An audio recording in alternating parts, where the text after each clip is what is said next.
بسم اللہ الرحمن الرحیم۔ تو آج ہمارا اصول فقہ کا چوتھا لیکچر ہے۔ مباحث حکم کو ہم ڈسکس کر رہے تھے۔ تو مباحث حکم میں ابھی تک ہم نے حکم تکلیفی کو پڑھا ہے۔ ٹھیک، حکم تکلیفی کی 5 بڑی قسمیں جن کو ہم نے ڈسکس کیا۔ سب سے پہلے فرض یا واجب۔ اس کی مثال کیا ہے؟ قرآن مجید میں بہت ساری مثالیں ہیں، جیسے اقیم الصلاۃ، ٹھیک، نماز قائم کرو، ٹھیک ہے۔ اس کے بعد ہم نے ڈسکس کیا مستحب کی مثال کیا ہے قرآن مجید کے اندر؟ جیسے کہا گیا کہ جب بھی تم آپس میں لین دین کا معاملہ کرو تو اس کو لکھ لیا کرو اور اس کے اوپر 2 گواہ بنا لیا کرو، ٹھیک ہے۔ تو یہ جو گواہ بنانے کا حکم ہے، یہ حکم جو ہے وہ استحباب کے لیے پسندیدہ ہے، ٹھیک ہے۔ یعنی قرض کے لین دین کو لکھنا فرض نہیں ہے، مستحب ہے، ریکمینڈڈ ہے، اس کے لیے انکریج کیا گیا۔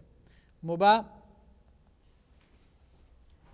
اس کی مثال آئی تھی وَإِذَا حَلَلْتُمْ فَاصْطَادُوا، ٹھیک ہے۔ قرآن میں کیا ہے؟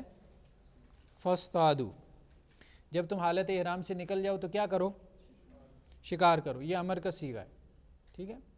یہاں پہ امر کس کے لیے ہے؟ اباحت کے لیے، یعنی شکار کرنا تمہارے لیے مباح ہے۔ مباح سے مراد کیا ہے؟ الاؤڈ ہے، اس کی اجازت ہے۔ کلیئر ہے نا بات؟ مباح اسی کو کہتے ہیں نا، یہ حکم نہیں ہے۔ مکروہ کی مثال کیا ہے؟ لا تسألوا عن اشیاء، ٹھیک ہے، کہ بہت زیادہ سوال نہ کرو، یہ صحابہ کو کہا گیا، ٹھیک ہے۔ لا تسألوا عن اشیاء ان تبد لکم تسؤکم، اگر ان سوالات کے جوابات دے دیے گئے تو پھر برا بھی لگے گا، قیامت تک کے لیے وہ لوگوں کے لیے قانون بن جائے گا، شریعت بن جائے گا۔ حرام کی بہت ساری مثالیں ہیں، ٹھیک ہے۔ ولا تقربوا الفواحش، فوش کام کے قریب بھی مت جاؤ، ٹھیک ہے۔ تو یہ ہے حکم تکلیفی۔ عام طور پہ حرام یا مکروہ نہیں کے صیغے میں آتا ہے، اور فرض، استحباب یا اباحت جو ہے وہ امر کے صیغے میں آ جاتی ہے، ٹھیک ہے۔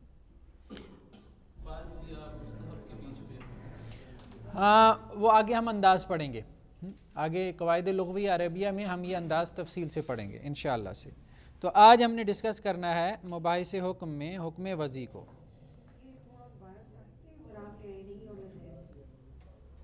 جی، ایک حرام ایسا ہے کہ جو بعینہ حرام ہے، حرام لعینہ، اور ایک ہے حرام لغیرہ، ٹھیک ہے۔ حرام لعینہ ہم نے کہا تھا کہ جو خود حرام ہے، جو خود حرام ہے، فی نفسی حرام ہے۔ حرام لغیرہ خود حرام نہیں ہے، کسی اور کسی وجہ سے وہ حرام ہوا ہے، اصلاً وہ حرام نہیں ہے، یہ اصلاً حرام ہے، ٹھیک ہے۔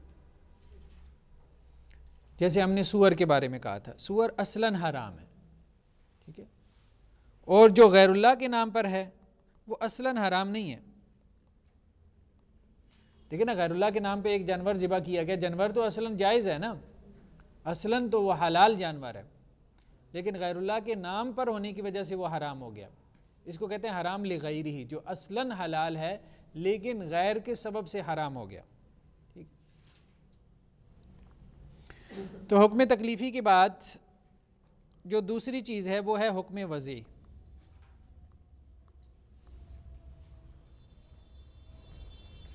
حکم تکلیفی کی 5 قسمیں تھیں، تو حکم وضعی کی بھی 5 قسمیں، ٹھیک۔ سب سے پہلے ہے سبب، ایک شے کو دوسری چیز کے لیے سبب بنایا جائے، وجہ بنایا جائے۔ جیسے حکم کیا ہے؟ ظہر کی نماز پڑھنا، ظہر کی نماز پڑھو، یہ اللہ کا حکم ہے نا، ٹھیک۔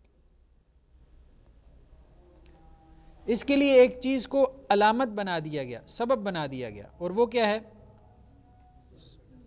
سورج کا ڈھلنا،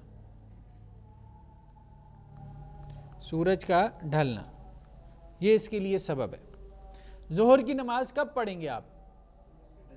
سورج کے ڈھلنے کے بعد۔ جیسے قرآن نے کہا نا اقیم الصلاۃ لدلوک الشمس، نماز قائم کرو، کب کرنی ہے؟ یہ حکم ہے، اصل میں یہ حکم تکلیفی ہے. یہ کیا ہے؟ حکم تکلیفی. لیکن اس حکم تکلیفی کا ایک سبب ہے، یہ حکم وضعی کہلاتا ہے. یہ بات سمجھ میں آ رہی ہے نا؟ اس حکم تکلیفی کے اوپر عمل نہیں ہو سکتا اس کے بغیر. سورج ڈلی نا تو نماز کا حکم بھی نہیں ہے. ہم یہ کہہ رہے ہیں کہ ایک حکم تکلیفی ہے. جب ہم یہ کہہ رہے ہیں کہ یہ حکم تکلیفی ہے تو حکم تکلیفی میں یہ کچھ بھی ہو سکتا ہے. یہ فرض بھی ہو سکتا ہے، یہ مستحب بھی ہو سکتا ہے، یہ مباح بھی ہو سکتا ہے، یہ حرام بھی ہو سکتا ہے، یہ مکروہ بھی ہو سکتا ہے. ٹھیک ہے؟ تو سبب بننے کا مطلب یہ ہے کہ ایک شے دوسری شے کے اوپر کیا ہے؟ موقوف ہے. ایک حکم کسی شے کے ساتھ بندھا ہوا ہے کہ جب وہ علامت ہوگی تو وہ حکم ہوگا. اگر وہ علامت وہ سبب نہیں ہے تو وہ حکم بھی نہیں ہے. جیسے مغرب کی نماز، اس کو ایک سبب کے ساتھ باندھ دیا گیا. وہ سبب کیا ہے؟ سورج کا غروب ہونا.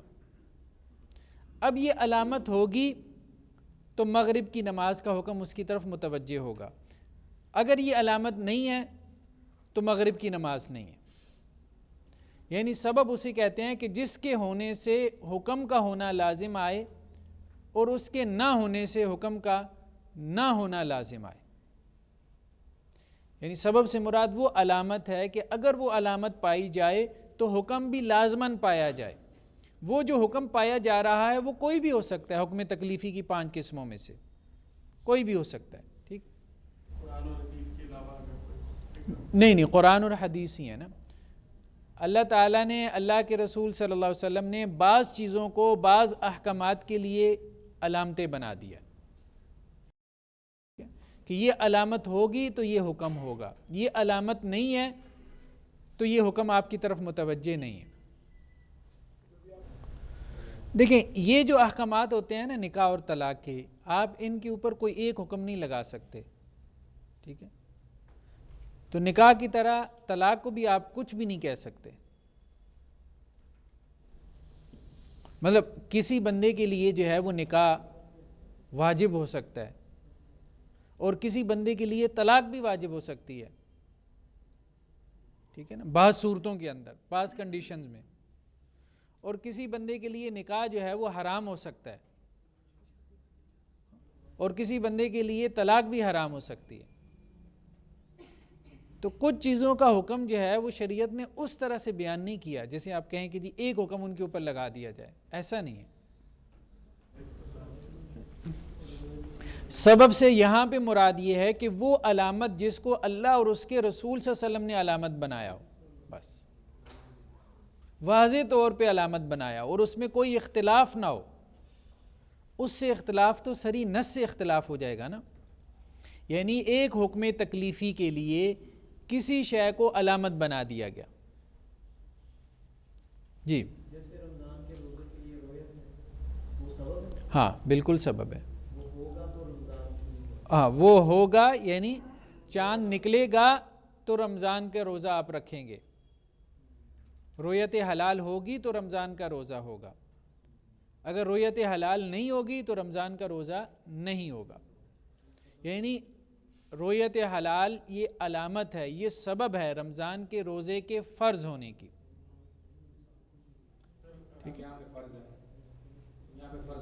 یہاں پہ وہ فرض ہے کیونکہ اصلاً وہ فرض ہے نا، لیکن اس کی فرضیت بھی ایک سبب کے ساتھ معلق ہے. اور وہ سبب کیا ہے؟ رویت حلال. اگر کسی علاقے میں وہ ہو جاتی ہے تو وہاں پہ وہ فرض عائد ہو جائے گا. کسی علاقے میں وہ نہیں ہوتی تو وہاں پہ وہ فرض عائد نہیں ہوگا، لاگو نہیں ہوگا. ہاں بالکل صحیح بات ہے، بالکل صحیح بات. لیکن حکم وضعی اصلاً مطلوب نہیں ہے. حکم وضعی شارع کا اصلاً مطلوب نہیں ہے. شارع کا اصل مطلوب حکم تکلیفی ہے. ٹھیک ہے؟ آپ یوں کہہ سکتے ہیں کہ حکم تکلیفی کے کچھ پری ریکوزٹس ہیں. حکم وضعی اس کے پری ریکوزٹس ہیں. یعنی حکم تکلیفی جو ہے اس کو کچھ چیزوں کے ساتھ معلق کر دیا گیا، کچھ اسباب اور علامتوں کے ساتھ اس کو باندھ دیا گیا، تو ان کو جو ہے وہ ہم اسباب کہہ رہے ہیں، ان کو ہم سبب کہہ رہے ہیں۔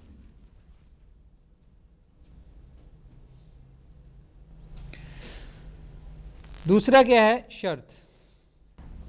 شرط سے مراد وہ ہے کہ جس کے ہونے سے حکم پایا جائے اور جس کے نہ ہونے سے حکم نہ پایا جائے، وہی تعریف ہے جو سبب کی ہے۔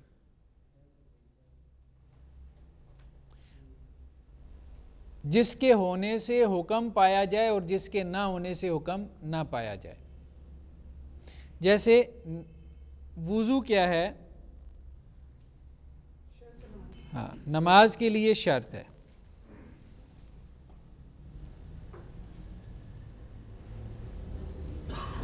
سبب میں ہم نے پڑھا تھا رؤیت ہلال، جیسے یہ روزہ رکھنے کے لیے کیا ہے؟ سبب ہے، یہ سبب ہے، یہ شرط ہے۔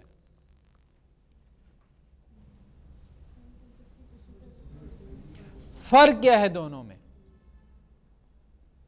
فرق صرف یہ ہے کہ جب جب رؤیت حلال ہوگی تو آپ روزہ رکھیں گے، یہاں پہ جب جب وضو ہوگا تو نماز ضروری نہیں ہے، لیکن وضو نہیں ہے تو نماز نہیں ہے، ٹھیک ہے؟ تو یہ ہم کہہ سکتے ہیں، اس کو مسبب کہتے ہیں، اس کو سبب کہتے ہیں۔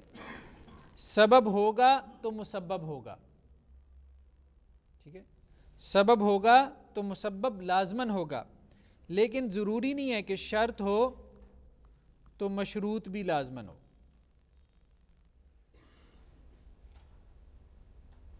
لیکن شرط نہیں ہے تو مشروط بھی نہیں ہے، سبب نہیں ہے تو مسبب بھی نہیں ہے۔ یہ بات سمجھ میں رہے ہیں؟ نفی کے اعتبار سے دونوں سیم ہیں، سبب نہیں ہے، ہلال نہیں ہے تو روزہ بھی نہیں ہے، ہلال ہے تو روزہ ہے، وضو نہیں ہے تو نماز بھی نہیں ہے، وضو ہے تو نماز کا ہونا لازم نہیں ہے، بس اتنی سی بات ہے۔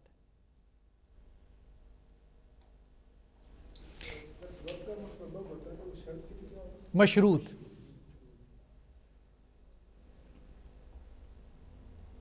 یعنی جب جب شرط پائی جائے تو ضروری نہیں ہے مشروط بھی پایا جائے، جب جب سبب پایا جائے گا تو مسبب لازماً پایا جائے گا، یعنی مسبب بھی حکم تکلیفی ہے، مشروط بھی حکم تکلیفی ہے، لیکن مسبب سبب کے ساتھ ہی کیا ہو جاتا ہے؟ آپ کی طرف متوجہ ہو جاتا ہے، لیکن مشروط سبب کے ساتھ آپ کی طرف متوجہ نہیں ہوتا۔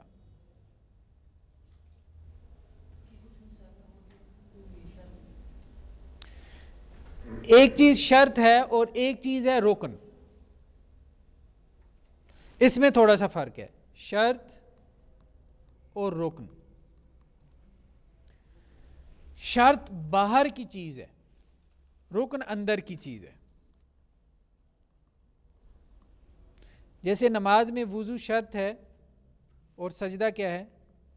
رکن ہے۔ جب جب سجدہ ہوگا تب تب نماز ہونا ضروری ہے، آپ سجدہ شکر بھی ادا کر سکتے ہیں، سجدہ سہو بھی ادا کر سکتے ہیں، سجدہ تلاوت بھی کر سکتے ہیں،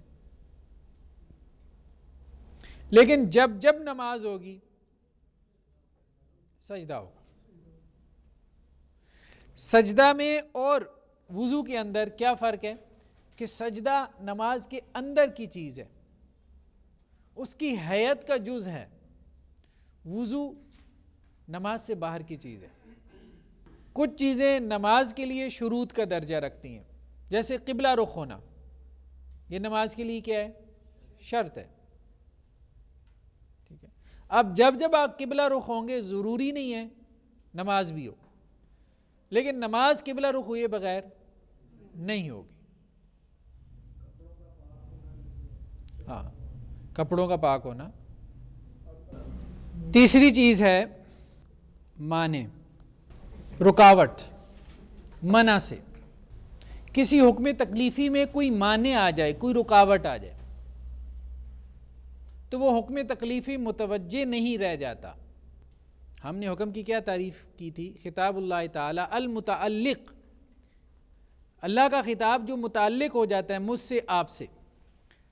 تو اب ہم یہ کہہ رہے ہیں کہ کب اللہ کا جو ہے وہ حکم ہم سے متعلق ہوتا ہے اور کب نہیں ہوتا. حکم وضعی میں ہم یہ چیز ڈسکس کر رہے ہیں. بات سمجھ رہے ہیں نا؟ حکم کی تعریف اپنے ذہن میں لے کے خطاب اللہ تعالی المتعلق بافعال المکلفین، جب اللہ کا حکم میرے کسی فعل سے متعلق ہو جاتا ہے، جب اللہ کا حکم میرے کسی فعل سے غیر متعلق ہو جاتا ہے. ٹھیک ہے، تو جب کوئی سبب پایا جائے گا تو اللہ کا حکم مجھ سے متعلق ہو جائے گا. ٹھیک ہے، جب کوئی شرط ہوگی تو اللہ کا حکم مجھ سے متعلق ہو جائے گا. جب کوئی مانع ہوگا تو اللہ کا حکم مجھ سے غیر متعلق ہو جائے گا. جیسے قتل جو ہے، قتل کرنا، یہ مانع ہے. حکم کیا ہے؟ وراثت.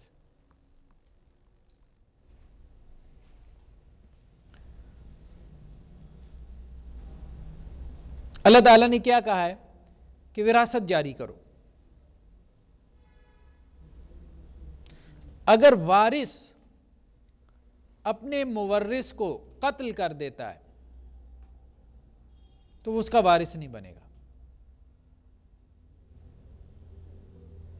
بات سمجھ رہے ہیں نا؟ مثال کے طور پہ ہم ابھی وہ اس کو لے رہے ہیں، بھتیجا ہے، ایک اس کا چچا ہے، یہ وارث بن رہا ہے، بھتیجا وارث بن رہا ہے اپنے چچا کا، ٹھیک، اور یہ اس کو قتل کر دیتا ہے. اگر بھتیجا اپنے چچا کا وارث بن رہا ہو اور اپنے چچا کو قتل کر دے تو اب یہ اس کا وارث نہیں بنے گا. یہاں پہ وراثت کا حکم جاری نہیں ہوگا. ہم کہیں گے وراثت کے حکم میں ایک مانع آ گیا. وہ مانع کیا ہے؟ وہ قتل ہے.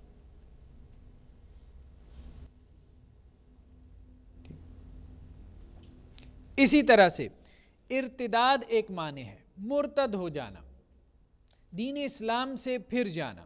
بیٹا اپنے باپ کا وارث ہے، ٹھیک ہے، بیٹا جو ہے وہ وارث ہے کس کا؟ باپ کا. لیکن اگر بیٹا مرتد ہو جاتا ہے، دین اسلام کو چھوڑ دیتا ہے، تو ہم کیا کہیں گے؟ اب جو حکم ہے وراثت کا اس میں ایک مانع آ گیا، اس وجہ سے حکم وراثت جاری نہیں ہوگا. بیٹا اپنے باپ کا وارث نہیں بنے گا. ارتداد کی صورت میں، کافر بن جانے کی صورت میں وراثت اس کو نہیں جائے گی.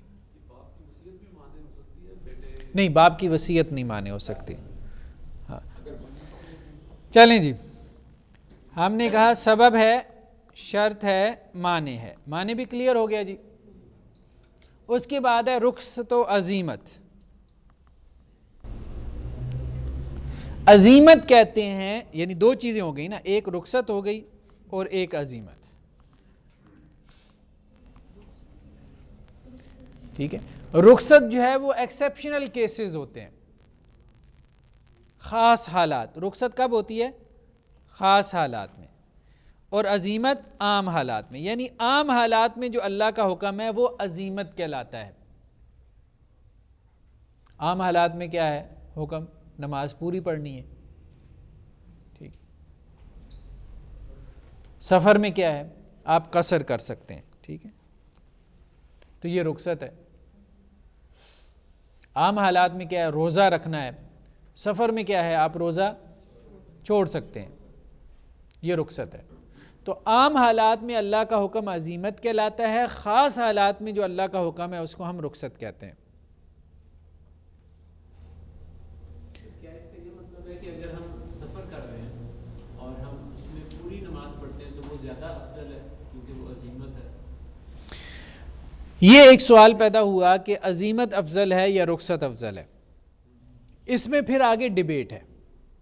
بعض علماء کہتے ہیں کہ عزیمت افضل ہے، بعض علماء کہتے ہیں کہ رخصت افضل ہے. یہ اردو والا عزیمت نہیں ہے، یہ اردو والا عزیمت نہیں ہے. ٹھیک، بعض علماء نے درمیان کا ایک رستہ نکالا ہے. وہ کیا ہے؟ وہ یہ ہے کہ عزیمت جو ہے وہ دو قسم پر ہے. ایک عزیمت وہ ہے جس کا تعلق حق اللہ سے ہے، اور ایک وہ جس کا تعلق حق العباد سے ہے. یعنی ایک حقوق اللہ میں سے ہے اور ایک حقوق العباد میں سے ہے.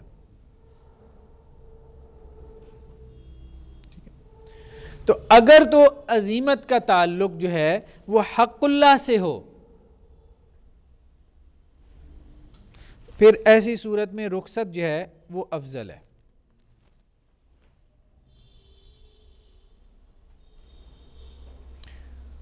اور اگر عزیمت کا تعلق حق العبد سے ہو تو ایسی صورت میں عزیمت افضل ہے.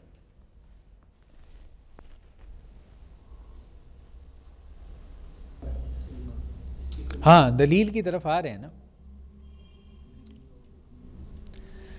قرآن مجید میں ہے کہ جو بندہ بھوک سے مجبور ہو جائے فمن اضطر غیر باغ ولا عاد فلا اثم علیہ، تو وہ کیا کر سکتا ہے؟ حرام کھا سکتا ہے نا، یہ تو پتہ ہے نا. ٹھیک، تو جان بچانے کے لیے حرام کھانا. ٹھیک ہے، اب اگر کوئی شخص ایسا کرتا ہے، وہ یہ کہتا ہے میں بھوکا مر جاؤں گا، حرام نہیں کھاؤں گا، افضل کیا ہے مجھے یہ بتائیں؟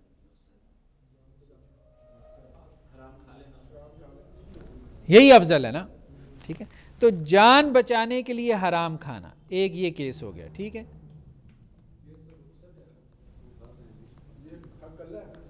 یہ حق اللہ ہے. ٹھیک ہے، یہاں پہ رخصت افضل ہے، بلکہ بعض اہل علم کہتے ہیں رخصت واجب ہے، اس کے لیے حرام کھانا واجب ہے.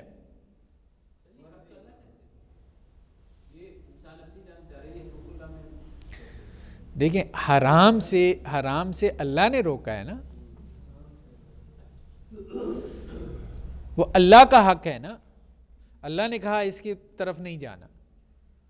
ٹھیک ہے، تو اللہ کے حق ہونے کی وجہ سے ہم اس سے رکتے ہیں نا، اس کو کھانے سے. وما الا لغیر اللہ بھی کیا ہے؟ اصلاً تو وہ حلال ہے، تو اللہ کا حق ہے نا، جس کی وجہ سے ہم اس سے رک جاتے ہیں.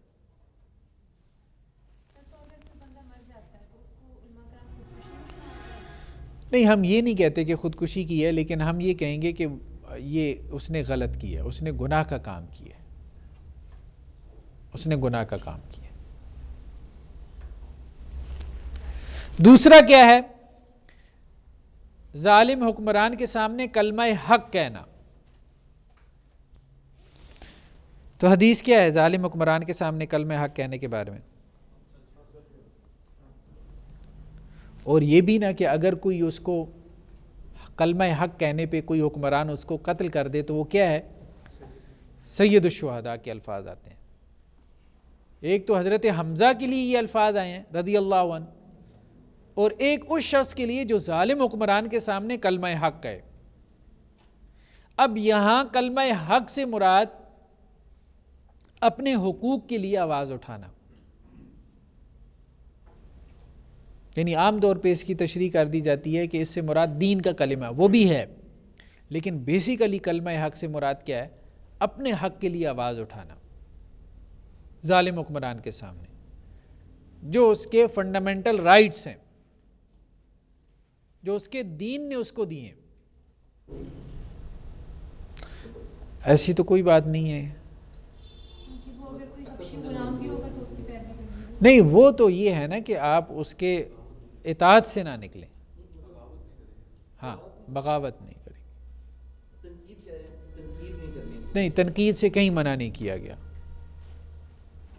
تنقید تو صحابہ کرام کے دور میں عام چیز تھی.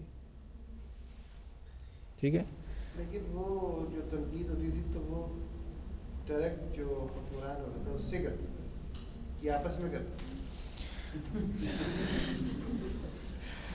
دیکھیں حکمران جہاں پہ بیٹھا ہوا ہے نا، جس سیٹ کے اوپر بیٹھا ہوا ہے، تو ظاہری بات ہے اس کی جو بھی پالیسیز ہیں، اس کے جو بھی اعمال اور افعال ہیں، اس سے سب لوگ متاثر ہوتے ہیں، اس کے ایک فیصلے سے پوری قوم متاثر ہوتی ہے، تو پوری قوم کو یہ حق حاصل ہے کہ اس کے فیصلوں کو کرٹیسائز کر سکتی ہے۔ یہ وہ رائٹس ہیں، یہ وہ اختیار ہیں جو آپ کی ڈیموکریسی نے، جو آپ کی ویسٹرن ورلڈ نے، پوری دنیا نے مان لی ہیں۔ اب یہ بیوقوفی ہے کہ ان حقوق سے بھی کہو کہ جی ہمارا دین چونکہ اجازت نہیں دیتا، جان چھڑاؤ، ان کو اور ظالم بناؤ۔ مطلب دنیا میں اب دیکھیں کہاں اس چیز کو آئینی نہیں مانا جاتا، پوری دنیا میں ہر جگہ یہ چیز آئین کی حیثیت اختیار کر چکی ہے کہ آپ حکمران کو کرٹیسائز کر سکتے ہیں، اور سارے کرتے ہیں، امریکہ میں، یورپ میں۔ تو ہم تو ان کو اور ظالم بنا دیں گے اگر ہم ایسی باتیں کریں گے کہ جی ان کو مقدس گائے بنا دیں گے۔ اتنی سیکرڈ پرسنالٹی تو نہیں ہے حکمران کہ آپ اس کو کرٹیسائز نہیں کر سکتے۔ حضرت عمر رضی اللہ عنہ خطبے کے لیے کھڑے ہوتے تھے تو صحابہ کھڑے ہو جاتے تھے، کرتا کہاں سے بنوایا؟ حضرت ابو بکر جو ہے جب خلیفہ کے طور پہ منتخب ہوئے تو کہنے لگے کہ اگر میں صحیح چلوں تو ٹھیک ہے، میری پیروی کرنا، اور اگر میں راستے سے ہٹ جاؤں تو مجھے سیدھا کر دینا۔ تو یہ سب ہمارے خلفائے راشدین کا مطلب نمونہ رہا ہے۔ تو دین اسلام کے اندر اس چیز سے بالکل منع نہیں کیا گیا۔ ایک عالمی دین حکمران کو اس کے سامنے بھی امر بالمعروف نہی عن المنکر کر سکتا ہے، اور اس کی غیر موجودگی میں بھی کر سکتا ہے۔ اور میں یہ کہہ رہا ہوں یہ وہ چیز ہے جس کو آج پوری دنیا نے تسلیم کر لیا ہے۔ آپ کا آئینی حق جسے کہتے ہیں کہ بیسک ہیومن رائٹس میں اس کو تسلیم کر لیا گیا۔ اب ایسی چیزوں کو یہ کہنا کہ جی اب یہ ہمارا رائٹ ہی نہیں بنتا، یہ بیوقوفی کی بات ہوگی۔ اس سے حکمرانوں کا ظلم بڑھے گا اور اس سے کوئی شر اور فساد نہیں پھیلتا۔ یہ دلیلیں غلط دلیلیں، اس کو ہم سد الذرائع میں ڈسکس کریں گے انشاءاللہ۔ سد الذرائع کا جو پرنسپل ہے بہت اہم ہے۔ بعض اوقات شر بہت تھوڑا ہوتا ہے، بعض اوقات فساد تھوڑا ہوتا ہے۔ مثال کے طور پہ روڈ پہ روزانہ ایکسیڈنٹ ہوتے ہیں، اب اس لیے گاڑی چلانے سے منع کر دیں کہ روڈ پہ ایکسیڈنٹس ہوتے ہیں، جان جانے کا خطرہ ہے، اس لیے کہ وہ ایک ایسا شر ہے، وہ ایک ایسا فساد ہے، وہ ایک ایسا حادثہ ہے جو مرجو ہے، راجع نہیں۔ اس کو ہم سد الذرائع کے پرنسپل میں ڈسکس کریں گے کہ اسلام کا وہ پرنسپل کیسے جو ہے وہ کام کرتا ہے۔ جی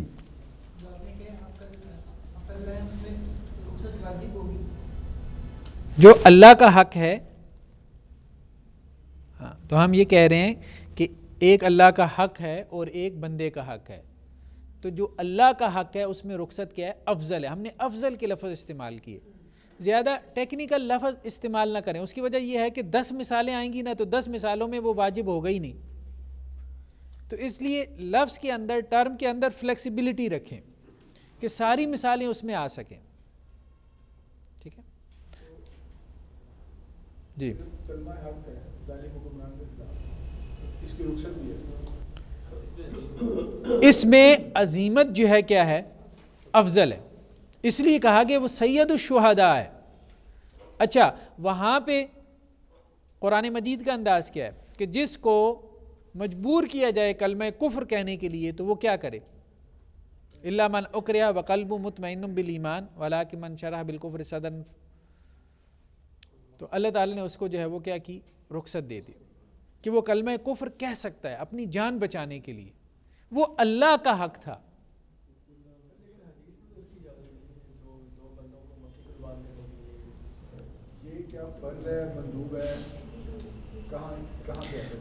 ہم یہ بات کر رہے ہیں نا، دیکھیں بات یہ ظالم حکمران کے سامنے کلمہ حق کہنا، ٹھیک ہے، یہ رخصت ہے۔ رخصت ہے کب؟ جب جان جانے کی اندیشہ ہو۔ اگر تو جان جانے کا اندیشہ نہیں ہے پھر فرض ہے، پھر واجب ہے۔ امر بالمعروف نہی عن المنکر کیا ہے؟ میرے آپ کے لیے کیا ہے؟ فرض ہے، واجب ہے۔ ٹھیک ہے، معروف کا حکم دینا، منکر سے روکنا۔ ٹھیک ہے، تو ظالم حکمران کو بھی معروف کا حکم دینا، منکر سے روکنا، یہ فرض ہے، یہ واجب ہے اہل علم کے لیے۔ ٹھیک ہے، لیکن یہ ہے کہ اگر جان جانے کا اندیشہ ہو تو پھر کیا ہے؟ یہ رخصت ہے. لیکن اب یہ رخصت افضل ہے یا عزیمت افضل ہے، تو ہم یہ بحث کر رہے ہیں کہ اس مسئلے کے اندر رخصت افضل ہے، جب کہ اس حق کا تعلق کس سے ہو؟ نہیں، بندے کے حق سے ہو. ٹھیک، جب بندے سے ہو تو عظیمت، ہاں پھر عظیمت افضل ہے.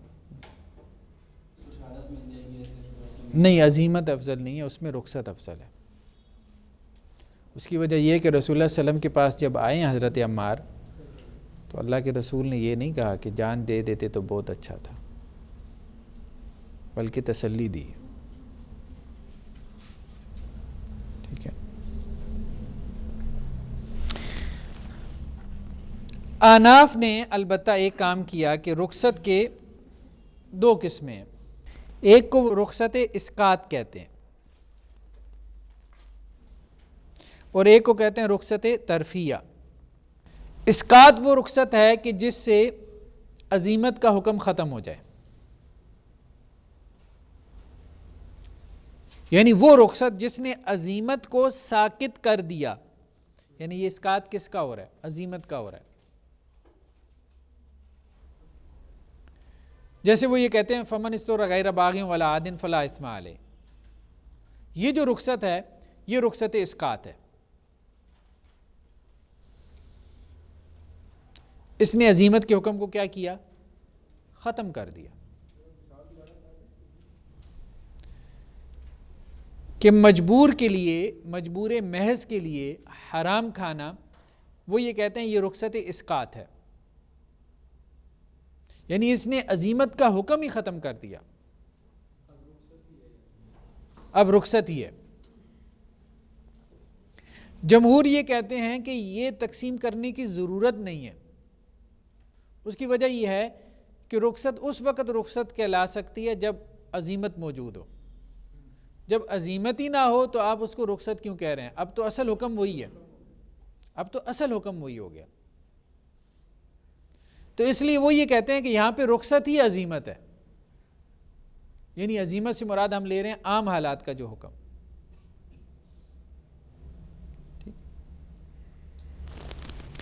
رخصت ترفیہ وہ اس کو کہتے ہیں کہ جس میں عزیمت کا حکم کیا ہو؟ باقی رہے. یعنی عزیمت پہ بھی عمل ہو سکتا ہے اور رخصت پہ بھی عمل ہو سکتا ہے. ہاں ڈیبیٹ صرف یہ آ جائے گی کہ عزیمت پہ عمل افضل ہے یا رخصت پہ عمل افضل ہے. وہ پھر اس میں اختلاف ہو سکتا ہے، اس میں اختلاف ہو سکتا ہے. دیکھیں فلیکسیبلٹی تو موجود ہے نا، مختلف اینگل سے آپ سوچ سکتے ہیں، مختلف رائے رکھ سکتے ہیں. اس میں ہمیں اسٹرکٹ نہیں ہو جانا چاہیے، بس ہر کسی کی ایک رائے ہے، بس ٹھیک ہے. دیکھیں مثال کے طور پہ اب آپ کو یہ لگتا ہے کہ رمضان ہے، سفر آرام دہ ہے، یہاں سے میں نے ڈیوو پہ بیٹھنا ہے اور اسلام آباد اتر جانا ہے ٹرمینل پہ، آرام دہ سفر ہے، ابھی رکھ لوں گا تو رکھا جائے گا، بعد میں مشقت زیادہ ہوگی رمضان کے بعد. اور واقعتاً ظاہری بات ہے ایک ماحول ہوتا ہے نا رمضان میں، رکھا جاتا ہے روزہ، اکیلے روزہ رکھنا زیادہ مشکل ہے. تو اس لیے آپ اس مشقت سے بچنے کے لیے ابھی کی مشقت تھوڑی سی اٹھا لیتے ہیں، تو ٹھیک ہے، کوئی حرج نہیں میرے خیال میں اس پہلو سے کہ فرض کی جلدی ادائیگی ہو جائے گی. اور میں کیونکہ اللہ بھی تو مجھے مشقت سے بچانے کے لیے روزے کی رخصت دے رہا ہے نا، تو میں یہ کہہ رہا ہوں کہ یا اللہ اس میں مشقت کم ہے، بعد میں رکھنے میں زیادہ ہے. تو اس لیے میں تو ابھی رکھ لیتا ہوں. لیکن اگر واقعتاً سفر کی مشقت زیادہ ہو تو پھر اپنے آپ کو مشقت میں ڈالنا اس کو پسند نہیں کیا گیا. رسول اللہ صلی اللہ علیہ وسلم نے جیسے کہا نا ایک حدیث میں ہے کہ لیس البر الصیام فی السفر، سفر میں روزہ رکھنا کوئی نیکی کا کام نہیں ہے.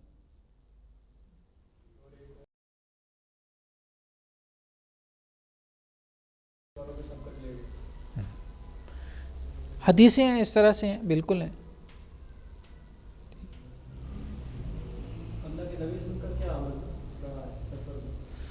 آپ صلی اللہ علیہ وسلم افطار کرتے تھے، روزہ بھی رکھ لیتے تھے، دونوں ہی ملتے.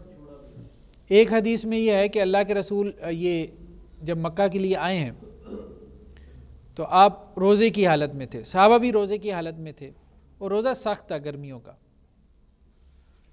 تو اللہ کے رسول صلی اللہ علیہ وسلم کو بتلایا گیا کہ بعض لوگ جو ہے نا وہ روزے کی وجہ سے بہت مشقت میں ہیں. تو یہ عصر کے بعد کا وقت تھا، تو آپ صلی اللہ علیہ وسلم اونٹنی پہ بیٹھے اور آپ نے پانی کا ایک پیالہ لیا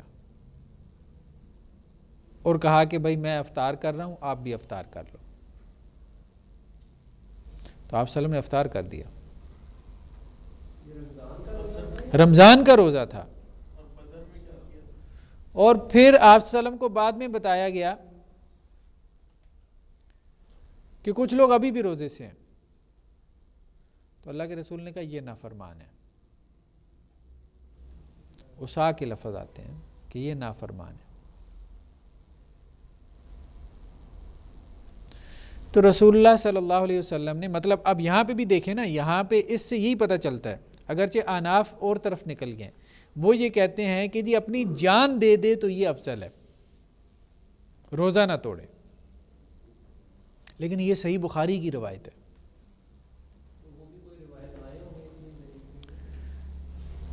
تو صحیح بخاری کی روایت میں یہ ہے کہ اللہ کے رسول صلی اللہ علیہ وسلم نے جب صحابہ کو ذرا زیادہ مشقت میں دیکھا تو خود بھی افطار کیا اور ان کو بھی کروایا، اور جنہوں نے نہیں کیا ان کو نافرمان کہا. ٹھیک ہے. اس کی وجہ کیا ہے کہ وہ اللہ کا حق ہے. تو یہی بات درست معلوم ہوتی ہے کہ اگر اللہ کا حق ہے تو ایسی صورت میں رخصت کیا ہے؟ رخصت افضل ہے. اگر بندے کا حق ہے تو پھر عزیمت افضل ہے، کیونکہ اللہ تعالیٰ تو اپنا حق معاف کرنا چاہتے ہیں. اپنے حق کے لیے بندہ اپنی جان بھی دے دے تو بھائی کیا حرج ہے، لاجیکل چیز ہے نا، اپنے حق کے لیے جان دے رہا ہے. کل کو اللہ کو یہ تو نہیں کہے گا یا اللہ آپ کے حق کی وجہ سے ہمیں جان دینی پڑی، آپ کے دین کی وجہ سے، کیسا دین آپ نے بھیج دیا. تو وہاں پہ جو ہے وہ اتنا برڈن، اتنی مشقت دین میں نہیں ڈالی گئی کہ دین کے کسی حکم کی وجہ سے بندے کی جان چلی جائے، یہ نہیں کیا گیا. آگے چلیں. رخصت و عزیمت کلیئر ہے. اس کے بعد ہے صحت و بطلان. مزدور کی مشقت کے بارے میں ہم آگے قیاس کی بحث میں پڑھیں گے انشاءاللہ سے. تو ابن تیمیہ تو یہ کہتے ہیں کہ مزدور کی مشقت میں بھی رخصت ہے، وہ یہ کہتے ہیں، وہ ہم پڑھیں گے قیاس کی بحث میں کیا اس میں اختلاف کیا. صحت و بطلان، ایک فعل صحیح ہے یا باطل ہے. تو دو چیزیں ہیں، عبادات اور معاملات. فعل صحیح ہے یا پھر کیا ہے، باطل اور فاسد. دیکھیں صحیح فعل کب ہے؟ جب ارکان پلس شروط ہیں، پوری ہیں. سمجھ رہے ہیں نا بات؟ ارکان پورے ہیں، شروط پوری ہیں، تو وہ فعل کیا ہے؟ صحیح ہے. نماز میں رکن ہی نہیں ادا کیا اچھے طریقے سے، سجدہ ہی نہیں کیا، رکوع ہی نہیں کیا، تو نماز کیا ہے؟ باطل ہے. اللہ کے رسول صلی اللہ علیہ وسلم نے ایک شخص کو کہا تھا نا، آپ مسجد میں بیٹھے تھے تو ایک آدمی آیا، اس نے نماز پڑھی، نماز پڑھ کے آپ کے مجلس میں آ گیا، تو آپ صلی اللہ علیہ وسلم نے کیا، صلی فإنک لم تصلی، نماز پڑھ، تو نے نماز نہیں پڑھی. وہ پھر گیا، پھر نماز پڑھ کے آیا، پھر اللہ کے رسول نے کہا جا نماز پڑھ، تو نے نماز نہیں پڑھی. تیسری مرتبہ پڑھ کے آیا، پھر اللہ کے رسول نے یہ کہا صلی فإنک لم تصلی. تو کہنے لگا اللہ کے رسول 3 دفعہ تو پڑھائے ہوں، آپ کہتے ہیں نماز ہی نہیں پڑھی. تو پھر اللہ کے رسول نے کہا کہ جب تو نماز کے لیے کھڑا ہو تو اس طرح سے سکون کے ساتھ، اطمینان کے ساتھ قیام کر، پھر سکون اطمینان کے ساتھ رکوع کر، پھر قومہ کر سکون اطمینان کے ساتھ، پھر سکون اطمینان کے ساتھ سجدہ کر، پھر ہر رکن کا بتایا. تو اگر ارکان اور شروط پوری ہیں تو وہ فعل کیا ہے؟ صحیح ہے. اگر کوئی رکن جو ہے ادا نہیں ہوا، یا کوئی شرط مس ہو گئی، وضو مس ہے، قبلہ رخ ہونا مس ہے، کپڑوں کی طہارت جو ہے وہ مس ہے تو وہ فعل ادا نہیں ہوگا، باطل ہو جائے گا. ٹھیک ہے. معاملات میں تھوڑا سا فرق ہے، یہ تو سب کے نزدیک ہے. معاملات میں احناف کا اور جمہور کا فرق ہے.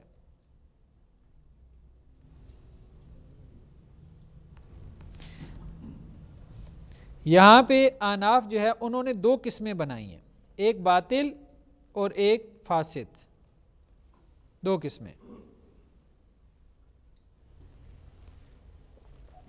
وہ یہ کہتے ہیں اگر رکن رہ جائے تو وہ باطل ہے، اگر شرط رہ جائے تو وہ فاسد ہے. معاملات کی بات کرتے ہیں. بات سمجھ رہے ہیں؟ عبادات میں سب کا اتفاق ہے، رکن رہ جائے شرط رہ جائے وہ عبادت نہیں ہوتی. باطل کا مطلب کیا ہے؟ وائڈ. فاسد کا مطلب کیا ہے؟ وائڈیبل. یہ قانون میں دو اصطلاحات استعمال ہوتی ہیں.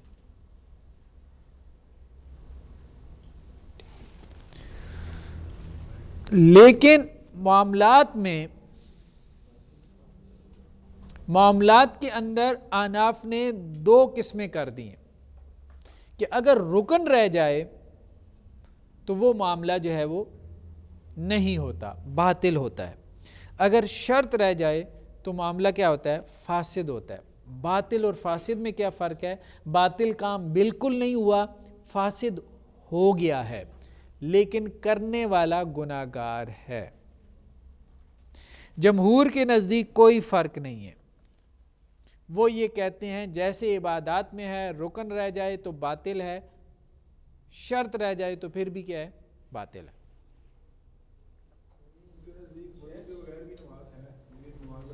نہیں، وہ عبادات ہے. ہاں، معاملات کی مثال جیسے نکاح کے کچھ ارکان ہیں. عقد نکاح جو ہے یہ ایک فعل ہے نا، ٹھیک ہے. اس کے کچھ ارکان ہیں، کچھ اس کی شروط ہیں. نکاح کا رکن کیا ہے؟ ایجاب و قبول. ٹھیک ہے، یہ اس کا رکن ہے. ایجاب و قبول یہ رکن ہے، اس کے بغیر نکاح نہیں ہوگا. ایجاب و قبول تو سمجھتے ہیں نا؟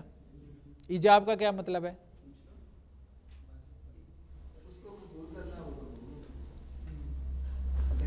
ایجاب کا مطلب ہے اوجب یوجب ایجاب، باب فعال سے ہے. ٹھیک ہے، جیسے ذمہ داری پڑتی ہو نا تو اس کا مطلب نہیں یاد رہتا. ایجاب کا مطلب ہے واجب کرنا. تو ایجاب جو ہے وہ لڑکی کا سرپرست کرتا ہے، اس کا ولی کرتا ہے. ہمارے یہاں لڑکی قبول کر رہی ہوتی ہے، عام جو وہ آپس میں جو ہوتے ہیں نا کورٹ میرج وغیرہ میں،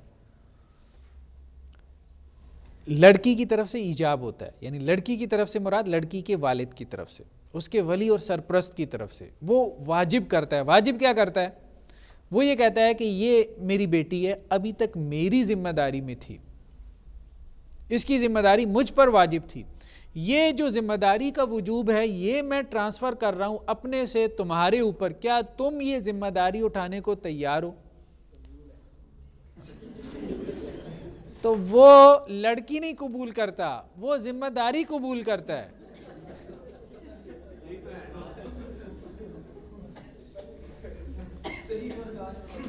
ہیں؟ ہاں، صحیح فرق آج پتہ چل رہا ہے. اب نکاح مشکل لگے گا نا. تو اسی لیے تو اب دیکھیں نا، وہ مردوں کو احساسی ذمہ داری نہیں ہوتا، مطلب پیدا ہی نہیں ہوتا. ایجاب کا مطلب ہی نہیں پتا، نہ والدین کی طرف سے ان کو اس کے لیے تربیت دی جاتی ہے، نہ ہی ٹرین کیا جاتا ہے. ٹھیک ہے، تو یہ اہم چیز ہے کہ بیسیکلی ذمہ داری، یعنی عورت جو ہے وہ اپنی تمام زندگی میں کیا ہے؟ ڈیپینڈنٹ ہے، کسی ذمہ داری میں ہے. شادی سے پہلے والد کی ذمہ داری میں ہے اور شادی کے بعد اپنے شوہر کی ذمہ داری میں. تو بیسیکلی یہ ذمہ داری کا انتقال ہے، رسپانسبلٹی ٹرانسفر ہو رہی ہے ولی سے. اسی لیے کہتے ہیں کہ ولی کا ہونا ضروری ہے. لڑکی کیسے ایجاب کر سکتی ہے؟ بات سمجھ رہے ہیں نا, لڑکی کیسے ایجاب کر سکتی ہے؟ وہ اپنی رسپانسیبل ہے ہی نہیں, وہ اتھارٹی کیسے ٹرانسفر کر سکتی ہے جو اتھارٹی اس کے پاس ہے ہی نہیں؟ ٹھیک ہے, وہ اتھارٹی اس کے والد کے پاس ہے, وہ اپنے والد کے حصن میں ہے, اپنے سرپرست کے حصن میں ہے. سمجھ رہے ہیں نا, ذمہ داری جو ہے وہ باپ کے پاس ہے نا, تو باپ ہی آگے ٹرانسفر کرے گا نا. جس کے پاس ذمہ داری ہے ہی نہیں وہ آگے کیسے ٹرانسفر کرے گا؟ تو کورٹ میرج تو بالکل ٹھیک نہیں ہے. اور دوسری یہ بات یہ ہے کہ کورٹ میرج میں لوگ یہ سمجھتے ہیں کہ شاید میرج ہوتی ہے, میرج ہوتی نہیں ہے. یہ صرف ایک اصطلاح ہے کورٹ میرج. جج کیا اتنا فارغ ہے کہ شادیاں سارا دن کرواتا رہے؟ ہوتا اصل میں کیا ہے, ہوتا یہ ہے کہ ایک جوڑا جس نے پہلے سے کہیں پہ شادی کر لی ہے, وہ یا تو کسی ایس ایچ او کے آفس میں بیٹھ کے وہ کرتے ہیں, یا کسی مولوی صاحب کو اپنے گھر میں بلا کے, یا کہیں پہ بھی کسی بھی. اب صرف وہ میجسٹریٹ کے سامنے جا کے ایک بیان حلفی ریکارڈ کرواتے ہیں. اس بیان حلفی کے ریکارڈ کروانے کی مختلف وجوہات ہیں.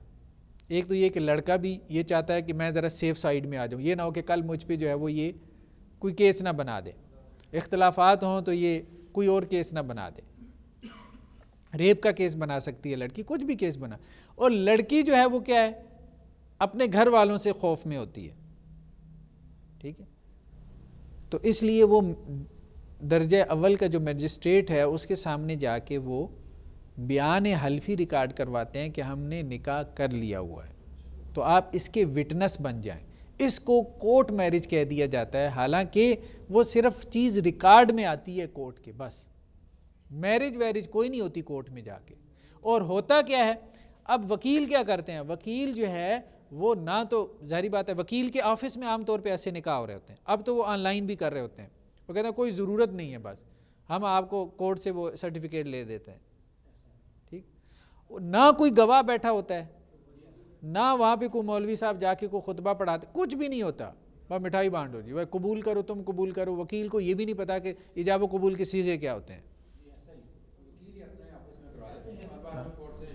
اور وکیل بھی کیا کرواتے ہیں, وہ جو ان کے آفس میں وہ جو منشی, آؤ بھائی یار اپنا آئی ڈی کارڈ نمبر ڈال دو. ولی تو ہوتا ہی نہیں ہے نا, ولی تو ہوتا ہی نہیں. میں کہہ رہا ہوں یہاں پہ گواہ بھی نہیں ہوتے بعض اوقات.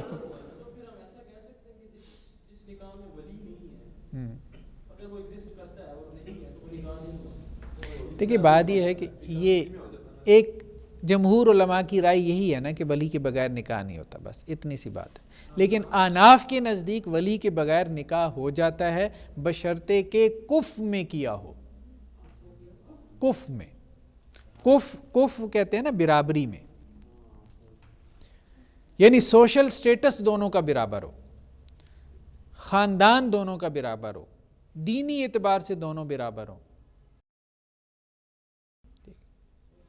تو احناف یہ کہتے ہیں کہ اگر لڑکی نے اپنے کف میں نکاح کر لیا ولی کے بغیر تو وہ ٹھیک ہے, غیر کف میں کیا ہے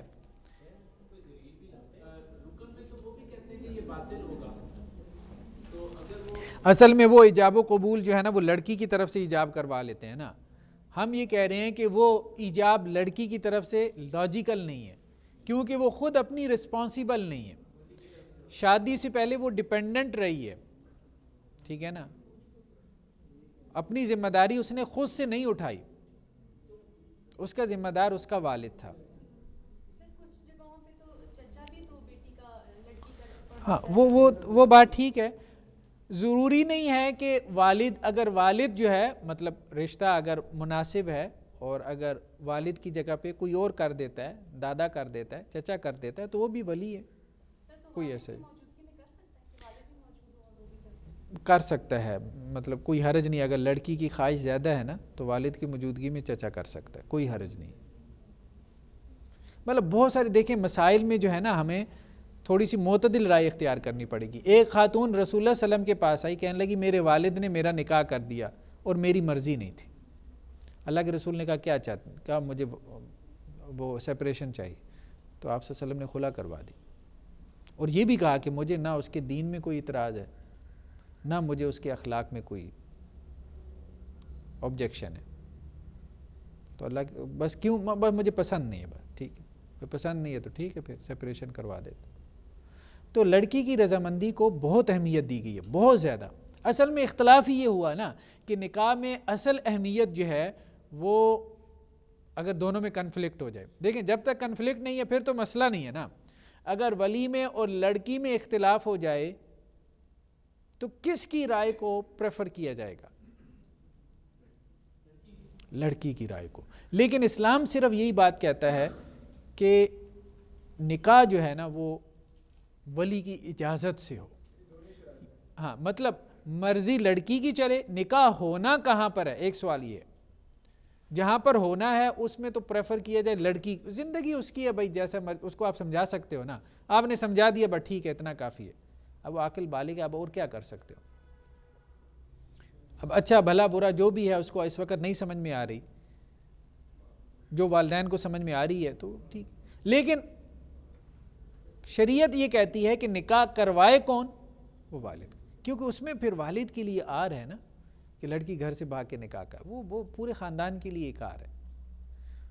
اور شریعت کے جو مقاصد ہیں ان مقاصد میں سے ایک یہ بھی ہے کہ انسان کی عزت، اس کی رسپیکٹ، اس کی جو آنر ہے اس کا تحفظ کرے.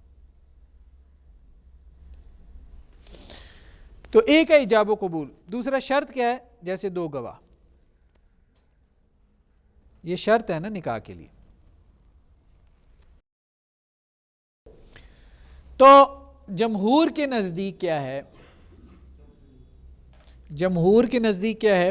اگر شرط نہ ہو تو پھر بھی کیا ہے؟ باطل ہے.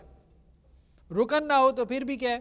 باطل ہے. احناف کیا کہتے ہیں؟ رکن نہ ہو تو باطل ہے، شرط نہ ہو تو. احناف کا، متقدمین احناف کا فتویٰ یہی تھا کہ 2 گواہ بھی نہ ہوں تو نکاح ہو جاتا ہے، لیکن گناہ ہوگا ان کو. لیکن وہ کہتے ہیں اگر اولاد ہو جائے تو وہ اولاد کی نسبت اس کی طرف ہوگی، وراثت جاری ہوگی، ٹھیک ہے، نسب نامہ ثابت ہوگا، میاں بیوی ایک دوسرے کے وارث بنیں گے، ایک دوسرے سے علیحدگی اختیار کرنی ہے، طلاق دینی پڑے گی. یعنی نکاح کے جتنے اثرات ہیں وہ سب اس کو کیا کرتے ہیں؟ مرتب کرتے ہیں. ہاں بس وہ یہ وہ کہتے ہیں کام ہو جاتا ہے اگرچہ گناہ گار ہوگا. یہی کام انہوں نے نکاح تحلیل میں بھی کیا.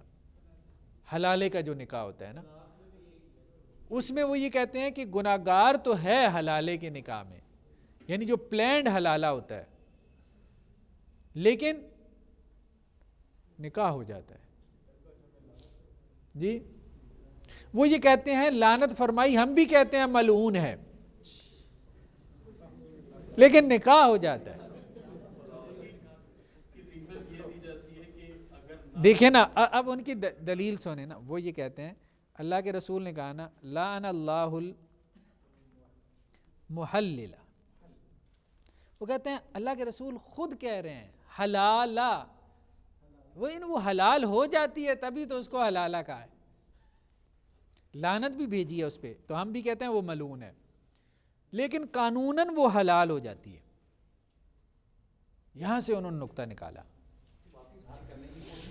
ہاں حلال کرنے کی کوشش کی ہے اس نے، لیکن حلال ہوتی نہیں ہے. جمہور یہی کہتے ہیں حلال نہیں ہوتی، وہ نکاح حرام ہے. نہیں جمہور کہتے ہیں کہ 3 طلاقیں ہو جاتی ہیں، وہ ہم کسی اور موقع پہ فقہ میں دیکھیں گے. تو متقدمین احناف یہ کہتے ہیں ان کے ہاں تو ولی بھی نہیں ہے، ولی بھی نہیں ہے، گواہان بھی موجود نہیں ہے، صرف لڑکا اور لڑکی ہیں جنہوں نے ایک دوسرے سے کہا قبول. تو یہ کورٹ میرج سے بھی اگلی صورت ہو جاتی ہے. لیکن اب آ کے متاخرین احناف نے کیا کیا ہے؟ ہاں مولوی صاحب بھی نہیں ہے. مولوی صاحب تو وہ تو سب کہتے ہیں نا جو خطبہ نکاح ہے وہ تو سنت ہے، اس کو تو کسی نے بھی رکن اور شرط میں شمار نہیں کیا. سمجھ رہے ہیں نا، وہ خطبہ نکاح وہ تو سنت ہے. دیکھیں چیزیں کیا ہیں، 4 چیزیں ہیں نا. ایک ولی ہے، ایک ایجاب و قبول ہے، گواہان ہیں اور حق مہر ہے. ٹھیک ہے، اور 5ویں چیز تو کچھ بھی نہیں ہے نا. ٹھیک ہے، تو ولی تو پہلے نکال دیا. ٹھیک ہے. جب گواہان بھی نکال دیے, ایجاب و قبول کیا ہے؟ 2 لفظ ہی بولنے ہیں. نہیں, ولیمہ بھی سنن میں سے ہے نا. ولیمہ جو ہے وہ نکاح کے ارکان میں سے تھوڑا ہے, نکاح کی شروط میں سے تھوڑا ہے. ٹھیک ہے.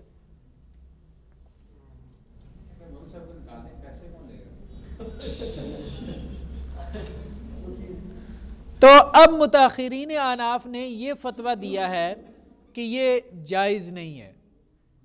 متقدمین احناف کا فتویٰ یہی تھا کہ 2 گواہان کے بغیر نکاح فاسد ہوتا ہے, باطل نہیں. اب جو متاخرین ہیں اب انہوں نے فتویٰ بدل دیا ہے. انہوں نے کہا کہ نہیں, فساد بڑھ جائے گا. پہلی ہم ولی کے قائل نہیں ہیں, اوپر سے 2 گواہ بھی اٹھا دیں گے.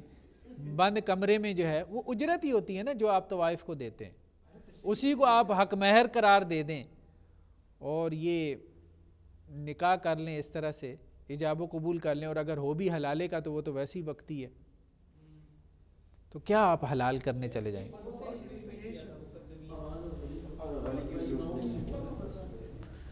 جی فقہ حنفی کا معروف فتویٰ یہی ہے. لیکن میں نے آپ کو بتایا نا کہ متاخرین میں اب یہ فتویٰ نہیں دیا جاتا. اب وہ کہتے ہیں 2 گواہ نہیں ہیں تو باطل ہے. اس کی وجہ یہ ہے کہ اب فساد زیادہ پھیل گیا.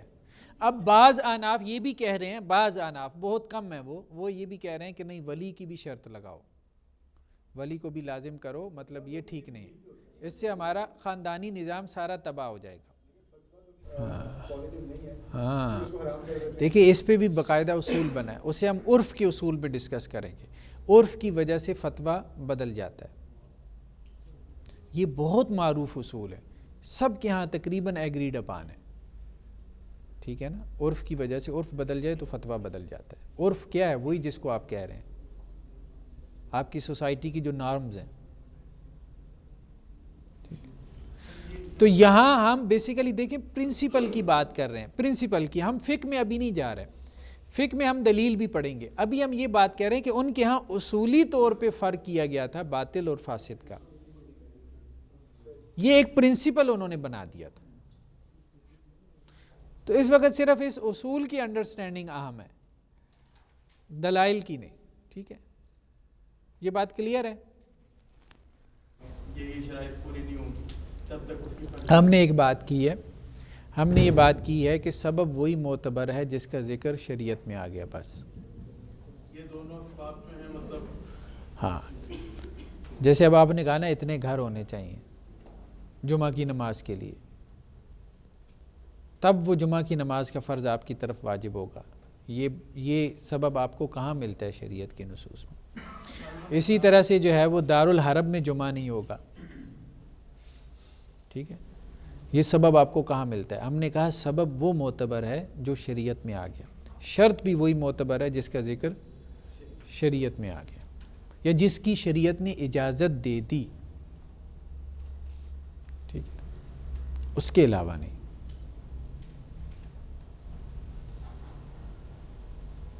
جیسے ایک حدیث کا مفہوم ہے نا کہ ہر وہ شرط جو اللہ کی کتاب میں نہیں ہے وہ باطل ہے. یعنی مراد یہ نہیں ہے کہ اللہ کی کتاب نے کوئی شروط کی ایک فہرست جاری کر دی. مطلب اللہ کی کتاب کے کچھ پرنسپلز ہیں نا, کچھ بنیادیں ہیں نا, ان بنیادوں سے اگر کوئی چیز ٹکرا رہی ہے تو وہ نہیں.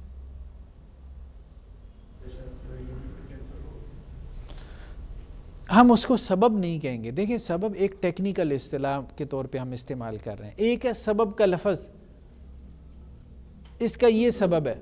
ہم اپنی زبان میں بھی تو سبب کا لفظ استعمال کرتے ہیں نا, تو وہ زبان کے طور پہ جب ہم اس لفظ کو استعمال کر رہے ہوتے ہیں تو اس وقت اس کا ایک عمومی استعمال ہوتا ہے. اس وقت وہ بطور اصطلاح ایز اے ٹرم یوز نہیں ہو رہی ہوتی.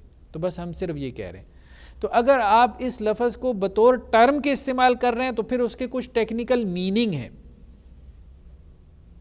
ٹھیک ہے, جن میں لازم طور پہ یہ بات ہے کہ سبب وہی سبب ہے, یعنی حکم وضعی کا جو جز ہے سبب, اس کی ہم بات کر رہے ہیں جس کو شریعت نے سبب قرار دیا. ایک ویسے ہی ہم کہہ دیتے ہیں یہ فلاں افیکٹ ہے, اس کی کاز یہ ہے, وہ ٹھیک ہے, وہ آپ کہتے رہیں, وہ آپ دنیا کی چیزوں میں بھی کہتے ہیں, دین کی باتوں میں بھی آپ کہہ دیں. تو عمومی یعنی لغوی معنی میں سبب جہاں مرضی استعمال کر لیں یہ لفظ لغوی معنی میں ہے, جیسے لٹرل میننگ کہتے ہیں. لیکن جو اس کے لٹریری میننگ ہے، اصطلاحی معنی ہے، تو پھر آپ کو ٹیکنیکل ہونا پڑے گا۔ تو یہ کل بات کا خلاصہ ہے۔ ٹھیک ہے جی، آج کے لیے پھر اتنا ہی کافی ہے۔ سبحانک اللہم و بحمدک، نشہد ان لا الہ الا انت، نستغفرک و نتوب الیک۔